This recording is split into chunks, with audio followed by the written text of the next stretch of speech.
Une autre chose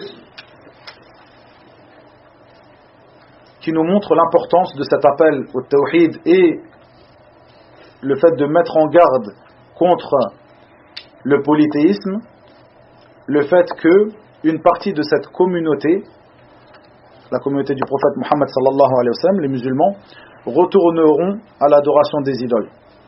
Cette chose-là, le prophète Mohammed sallallahu alayhi wa sallam l'a annoncé dans plusieurs ahadiths, et c'est une chose que nous voyons, que nous avons vu, qui est arrivée précédemment, et que nous pouvons voir encore au jour d'aujourd'hui, et une chose qui se réitérera. Comme cela,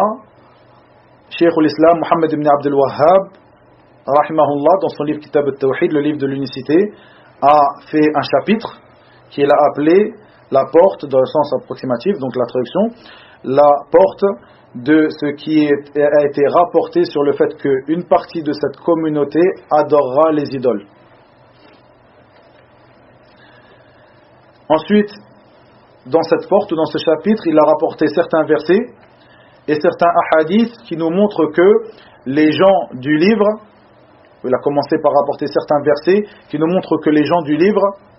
qui à la base, lorsque le livre leur a été révélé, leur livre leur a été révélé était sur l'adoration d'Allah, seul et sans associé, puisque ce livre venait d'Allah, tabaraka wa ta'ala, que ces gens du livre sont revenus au polythéisme. Puis il rapporta comme preuve, pour prouver ce qu'il a avancé dans le titre de ce chapitre, après avoir apporté ces versets, qui nous montrent que les gens du livre sont revenus vers l'adoration des idoles, après avoir été sur le tawhid. Il rapporte ce hadith qui est rapporté par Abu Sa'id al-Khudri, radiyallahu anhu, et se trouve dans les deux recueils authentiques de l'imam al-Bukhari et de l'imam Muslim, où dans le sens de ces paroles, le prophète sallallahu alayhi wa sallam dit à ses compagnons et à sa communauté après eux, vous suivrez certes, dans le sens approximatif de ces paroles, vous suivrez certes les traces de ceux qui vous ont précédés, jusqu'à ce que s'ils rentraient dans le trou d'un lézard, vous les suivrez dans ce trou. Et lorsque les Sahaba lui ont demandé, radiyallahu anhum, lui ont demandé les juifs et les chrétiens, c'est-à-dire les gens du livre, les juifs et les chrétiens, c'est-à-dire tu parles des juifs et des chrétiens lorsque tu dis ceux qui vous ont précédés, le prophète sallallahu alayhi wa sallam de leur répondre, et qui d'autre? Donc, Cheikh al-Islam Muhammad ibn Abdul Wahhab, rahimahullah, pour argumenter le titre qu'il a donné à ce chapitre, le chapitre de ce qui est venu, ce qui a été rapporté sur le fait qu'une partie de cette communauté reviendra vers l'adoration des idoles, le fait que Allah Azza wa Jal nous a informé dans ce livre que les gens du livre sont revenus vers l'adoration des idoles, vers le polythéisme, après avoir été sur une guidée, sur un tawhid. Et comme cela, la parole du prophète sallallahu alayhi wa sallam qui nous informe que nous les suivrons dans cela.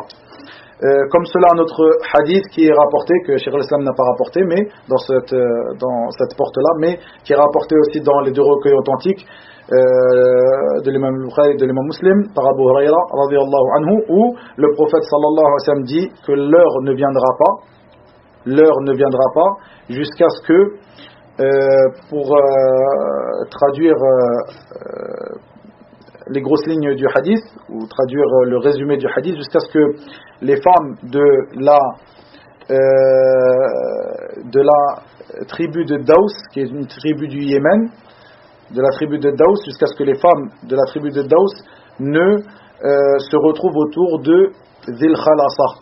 Et Dhul Khalasa, c'était une idole qui était adorée à l'époque du prophète Mohammed sallallahu alayhi wa sallam. Comment cela, alors que le prophète sallallahu alayhi wa sallam a été envoyé, que la guidée nous est venue, que les musulmans ont appris et ont connu leur religion, cette religion qui est le tawhid, le fait d'éviter le polythéisme? Comment cela? Le prophète sallallahu alayhi wa sallam nous dit que, et les gens, bien sûr les femmes de la tribu de Daous, qui est une tribu du Yémen, sont des musulmanes.